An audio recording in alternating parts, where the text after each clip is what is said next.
अब जो परिमेय होता है इसको भी दो भागों में बांटा जाता है, पूर्णांक, दूसरा होता है भिन्न। अब पूर्णांक का मतलब होता है कि एक रेखा पर जैसे यह हो गया, यहाँ पर 0 हो गया, +1, +2, +3, यहाँ पर -1, -2, -3, तो यह सब पूर्णांक में आएंगे। अब इन पूर्णांकों में सारी गिनती होगी कि मतलब 0 का भी गिनती होगा, 1, 2, 3, जो भी माइनस होने में है उनकी भी गिनती होगी कि -3, -4, -5। अब भिन्न जो होता है यह 3/7 हो गया, 8/4 हो गया, 13/7 हो गया, यह सब भिन्न होता है। चाहे -13/7 हो गया, -17/3 हो गया, तो यह सब भिन्न होता है। अब कुछ और अन्य महत्वपूर्ण जो इससे संबंधित है नंबर सिस्टम से, उसको समझते हैं कि प्राकृतिक संख्या क्या होता है, पूर्ण संख्या क्या होता है, पूर्ण संख्या क्या होता है, सम संख्या क्या होता है, विषम संख्या क्या होता है। इन सब की जानकारी हम लोग लेते हैं कि अभाज्य अभाज्य क्या होता है, सहअभाज्य क्या होता है, जुड़वा सहभाज्य क्या होता है, इन सब की जानकारी लेते हैं। आइए अब एक एक करके देखते हैं।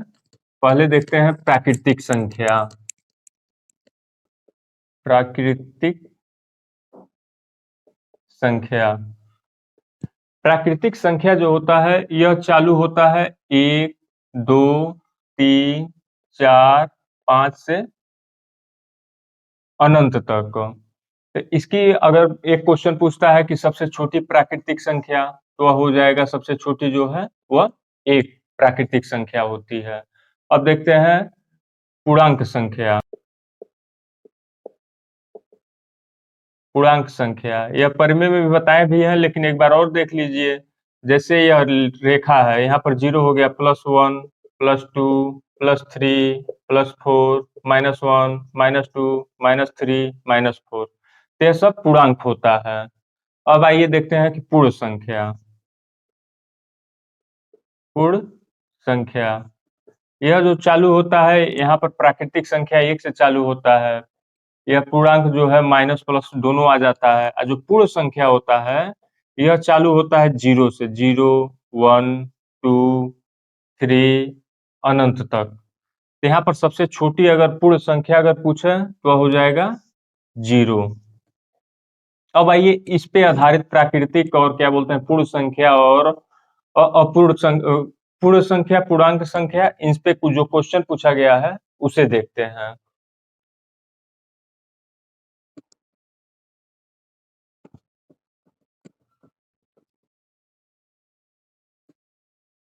पहला क्वेश्चन जो है वो यूपी पीसीएस सन 2003 में पूछा गया था, उस क्वेश्चन को देखते हैं।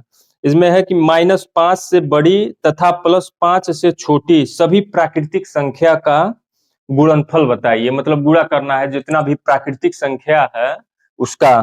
तो प्राकृतिक -5 से +5 प्राकृतिक संख्या, प्राकृतिक संख्या का। तो प्राकृतिक जो संख्या होता है वह तो 1 से चालू होता है, तो -5 पहले ही गायब हो गया, क्योंकि -5 से कोई मतलब है नहीं।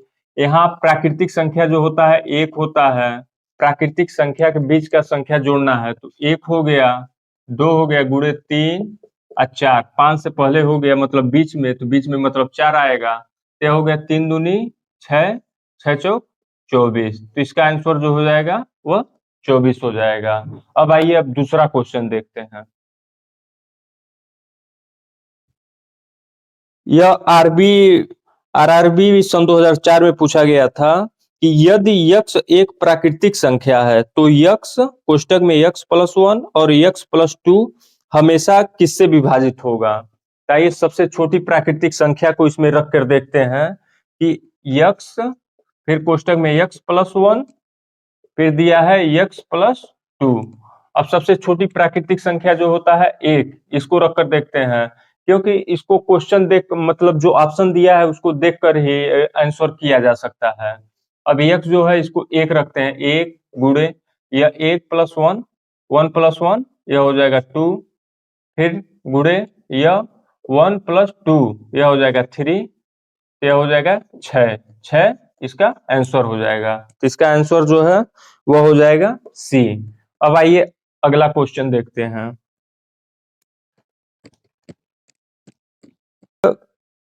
यह आरआरबी सन 2004 में पूछा गया था कि -100 तथा +100 के बीच में कितने पूर्णांक आएंगे। तो -100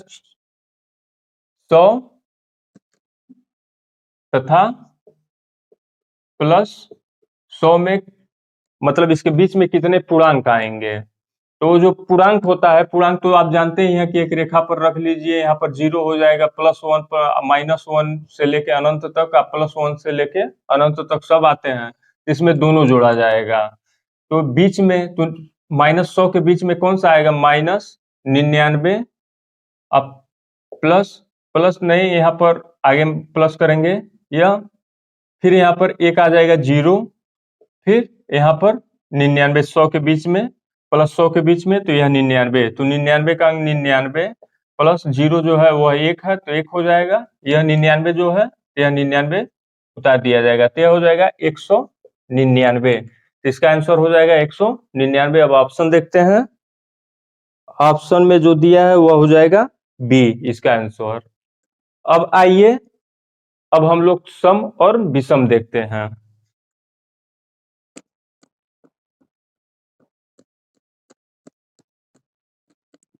अब सम संख्या, सम संख्या का मतलब होता है कि जो 2 से विभाजित हो जाए वह सम संख्या है। जैसे 2 हो गया, 4 हो गया, 6 हो गया, 8 हो गया, 8 उसके बाद अनंत। यहाँ सबसे छोटी, इस क्वेश्चन पूछ सकता है कि सबसे छोटी सम संख्या कौन सी होती है, तो हो जाएगा 2। अब विषम संख्या जो होती है, विषम संख्या, इसका मतलब होता है कि जो 2 से विभाजित न हो। तो विषम संख्या में यहाँ पर 1 भी आ जाएगा, 1, 2, 1, 3, 5, 7 से लेके अनंत तक। अब इससे जो क्वेश्चन पूछा गया है अगर परीक्षाओं में, उनको देखते हैं।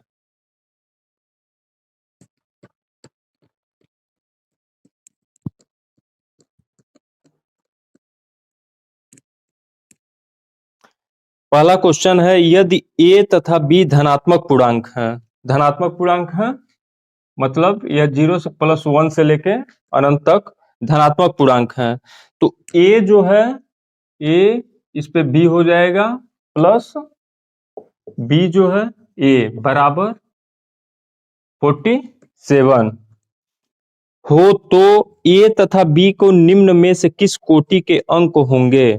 मतलब यह अंक जो है यह सम होगा कि विषम होगा, एक सम होगा दूसरा विषम होगा, ये इस तरीके का क्वेश्चन है। तो मान लीजिए इसको a जो है इसको A1 मान लेते हैं, a को, तो यह 1 हो गया। b जो है a बराबर 1 और b बराबर 46। तब यहाँ पर रखते हैं a जो है 1 पे कड़ी 46 प्लस यह b जो है, यहाँ b बराबर 46, तो 46 पे घात 1, तो 1 का घात कितना भी हो तो यह 1 ही रह जाएगा, प्लस 46 पे 1 है तो यह 46 हो जाएगा, यह हो जाएगा 47।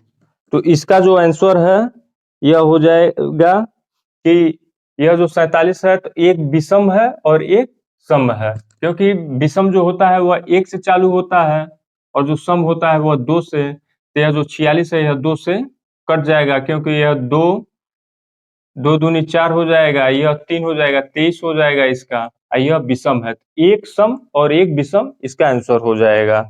इसका आंसर जो है वह हो जाएगा एक सम और एक विषम, यह बी आंसर इसका हो जाएगा।